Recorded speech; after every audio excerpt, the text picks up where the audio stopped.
Bangladesh Myanmar সীমান্তে আবারও আতঙ্কের গন্ধ।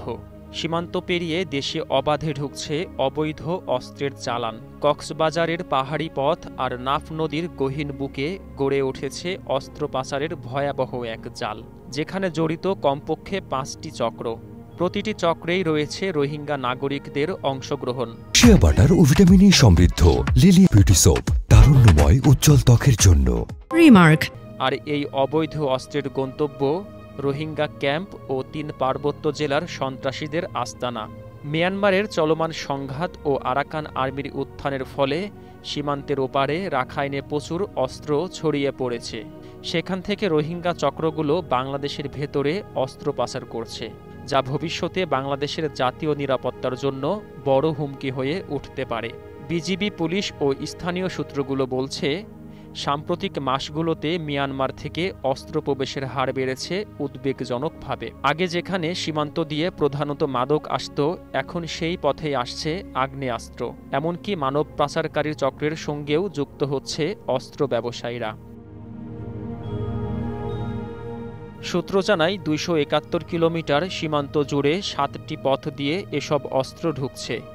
নাইখাংছড়ির ২২ ফাঁড়ি, ঘুমধুম উখিয়ার পালংখালি, হোয়াইকং নলবনিয়া, উঞ্চিপ্রাং ও টেকনাফের লেদা দমদমিয়া, জাদিমুরা ও নয়াপাড়া পয়েন্টে। দুর্গম পাহাড়ি অঞ্চল ও নদীপথের কারণে এসব জায়গায় নজরদারি কঠিন, আর এই সুযোগ নিচ্ছে পাচারকারীরা। অস্ত্রচক্রগুলোর মূল নিয়ন্ত্রণে রয়েছে রোহিঙ্গা সশস্ত্র সংগঠন আরসা, আরএসও, হালিম গ্রুপ ও নবী হোসেনের গ্রুপ।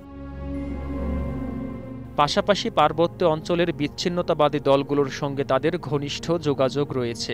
র্যাব ১৫ ব্যাটালিয়ন জানায়, গত ১.৫ বছরে তারা ১,০০০-এর বেশি অস্ত্র উদ্ধার ও ১৬৩ জন অস্ত্রধারীকে গ্রেপ্তার করেছে।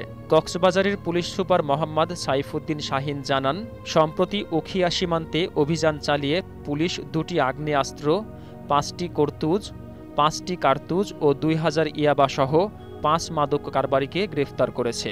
তিনি বলেন, রোহিঙ্গা ক্যাম্পগুলো সীমান্তের এত কাছাকাছি যে মিয়ানমার থেকে অস্ত্র আনা এখন পাচারকারীদের কাছে খুব সহজ হয়ে গেছে। বিজিবির Ramu sector commander colonel Mohiuddin Ahmed জানান, মিয়ানমার থেকে অস্ত্র এনে পাচারকারীরা তার রোহিঙ্গা ক্যাম্পেই সরবরাহ করছে। গত ৩ মাসেই বিজিবি ২২টির বেশি অস্ত্র চালান আটক করেছে। এমন অবস্থায় সীমান্তে ও দেশের অভ্যন্তরে নিরাপত্তা ব্যবস্থা জোরদার ও অবৈধ অস্ত্র উদ্ধার না করলে আবারও অশান্ত হয়ে উঠতে পারে পাহাড়। আর সেই পরিস্থিতিতে ঘোলা জলে মাছ শিকার করতে পারে দেশি বিদেশি নানা চক্র।